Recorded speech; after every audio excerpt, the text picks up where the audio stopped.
Você já ouviu falar da história do lobisomem? É uma lenda que aterroriza gerações há séculos, mas será que é apenas uma história? Neste vídeo, vamos mergulhar na verdadeira história do lobisomem e descobrir se essas criaturas realmente existem ou se são apenas fruto da nossa imaginação. Prepare-se para uma jornada cheia de suspense e mistério, mas cuidado, o que você descobrirá aqui pode mudar sua visão sobre o mundo para sempre. Então, fique até o final e descubra a verdade sobre o lobisomem. Seja muito bem-vindo ao canal Escuridão Macabra, onde você encontra os relatos e as histórias mais aterrorizantes da internet. Faça parte da família Escuridão Macabra e se inscreva no canal, para que o YouTube lhe informe sempre que sair um novo vídeo. Neste vídeo, você vai descobrir a verdadeira história do lobisomem, onde começou, como começou e por que esta lenda é uma das mais faladas em todo o mundo. Está preparado? Apaguem as luzes, se tiverem coragem, e assista até o final, para descobrir o porquê dessa lenda ter se tornado real. Vamos à verdadeira história do lobisomem então. A história do lobisomem é uma das mais antigas lendas populares do mundo, existindo em diferentes culturas e regiões. Acredita-se que essa lenda tenha se originado na Europa medieval, durante a época das Cruzadas e da Inquisição, e se espalhado para outras partes do mundo com o passar do tempo. Neste relato, vamos explorar a verdadeira história do lobisomem, desde suas origens até os dias de hoje. A palavra lobisomem vem do latim lupus, o lobo, e hominis, o homem, e se refere a uma criatura que tem a capacidade de se transformar de homem para lobo e vice-versa. Essa transformação é considerada um castigo divino ou uma maldição, que afeta aqueles que praticam atos impuros ou desrespeitam as leis divinas. Acredita-se que os primeiros relatos de lobisomens remontam ao século XI, na França, onde eram chamados de loup-garou ou lobisomem, e eram considerados criaturas demoníacas. Uma das primeiras histórias de lobisomem que se tem registro é a lenda do rei Licaon, da Grécia Antiga. Segundo a lenda, Licaon era um rei cruel e sanguinário, que desafiou os deuses ao tentar servi-los carne humana. Como castigo, os deuses transformaram Licaon em um lobo, e seus filhos também foram transformados em lobos. Essa lenda foi popularizada por Ovídio. Outra história famosa é a lenda do lobisomem de Gévaudan, na França, que ocorreu entre 1764 e 1767. Durante esse período, mais de 100 pessoas foram mortas por uma criatura que parecia ser metade homem, metade lobo. O governo francês enviou tropas para caçar o lobisomem, mas só conseguiram matá-lo após 3 anos de perseguição. Acredita-se que a criatura era na verdade um lobo gigante ou um híbrido de lobo e cão. Na Europa medieval, acredita-se que a lenda do lobisomem tenha se popularizado devido à Inquisição e à caça às bruxas.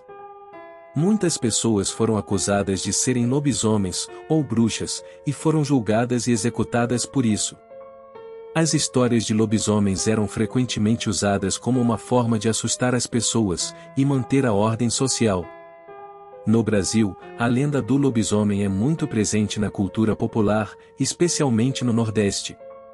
Acredita-se que a lenda tenha sido trazida pelos colonizadores portugueses, e que tenha se misturado com as crenças dos povos indígenas e africanos.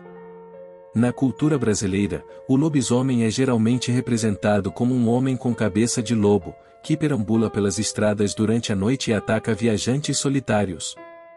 Apesar de ser considerada uma lenda popular, a história do lobisomem ainda é envolta em mistério e medo. Muitas pessoas acreditam que a transformação de homem para lobo é possível e que existem criaturas místicas que vagam pela noite em busca de suas presas. Há relatos de pessoas que afirmam ter visto lobisomens ou terem sido atacadas por eles. Um desses relatos ocorreu em uma cidade pequena no interior da França, onde morava um homem chamado Pierre.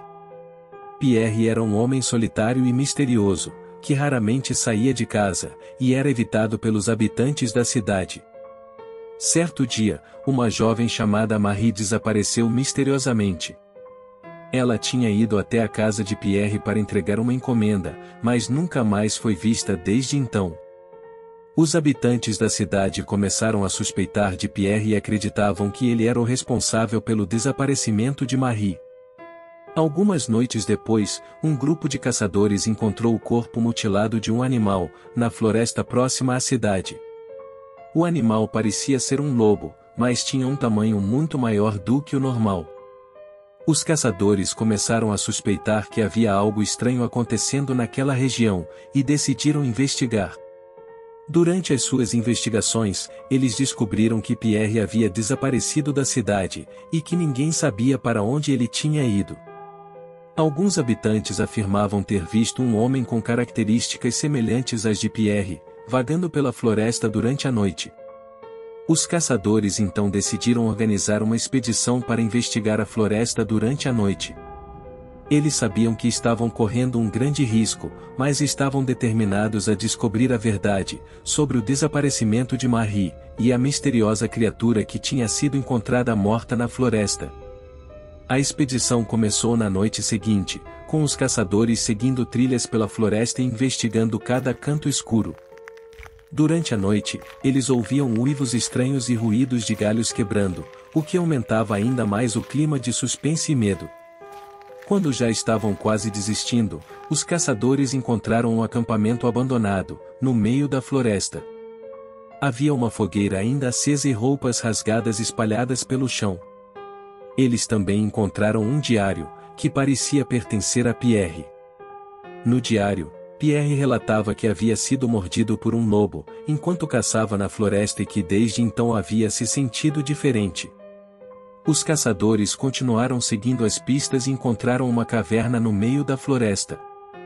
Eles entraram na caverna, armados com lanças e tochas, e de repente foram surpreendidos por uma criatura enorme e feroz. A criatura parecia ser metade homem, metade lobo e tinha uma sede insaciável de sangue. Os caçadores lutaram bravamente contra a criatura, mas ela era muito forte e rápida. Um dos caçadores foi atacado e morto pela criatura, enquanto os demais caçadores conseguiram ferir a criatura com suas lanças, fazendo-a recuar e desaparecer na escuridão da caverna. Eles saíram da caverna, em busca de ajuda médica para o caçador ferido, mas perceberam que estavam sendo seguidos por algo ou alguém na floresta. O clima de medo e tensão aumentou ainda mais quando eles perceberam que o rastro que seguiam era de um animal grande, com pegadas que pareciam de lobo. Eles tentaram acelerar o passo, mas a criatura parecia estar cada vez mais próxima. Finalmente, eles chegaram à cidade e contaram aos habitantes o que havia acontecido. Todos ficaram chocados e aterrorizados com a possibilidade de um lobisomem estar vagando pela região. Os habitantes da cidade organizaram uma caçada em busca da criatura, mas ela nunca mais foi vista desde então. A partir desse dia, a cidade nunca mais foi a mesma. Os habitantes passaram a viver com medo e desconfiança, sempre de olho nas sombras e nos ruídos da floresta. Muitos acreditavam que a criatura ainda estava por perto, esperando pelo momento certo para atacar novamente. Mas a verdadeira história do lobisomem não termina aqui. Há relatos de outras aparições dessas criaturas em diversas partes do mundo, desde a Europa até a América Latina.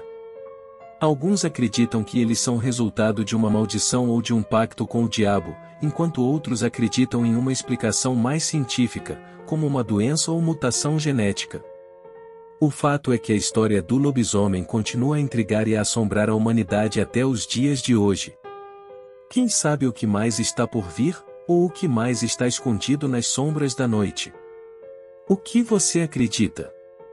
Será que o lobisomem é apenas uma lenda ou uma verdade que preferimos ignorar? E assim termina mais este relato de terror, do canal Escuridão Macabra.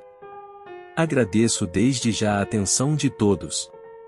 E se vocês tiverem algum relato de terror e queira compartilhar conosco, me envie um e-mail, que farei este relato se transformar em um vídeo rico em detalhes. O e-mail está fixado no primeiro comentário ou na descrição do vídeo. Se gostaram do vídeo, deixem o like e se inscrevam no canal, para que todos sejam informados dos próximos vídeos que virão, nos próximos dias. Compartilhe este vídeo, o máximo que puderem, para que novas pessoas possam fazer parte da família Escuridão Macabra. Agora vai aparecer 2 vídeos, um deles, sou eu que estou indicando, e o outro é o próprio YouTube. Escolha um deles, assista, e se arrepie com estas histórias. Muito obrigado e até o próximo vídeo.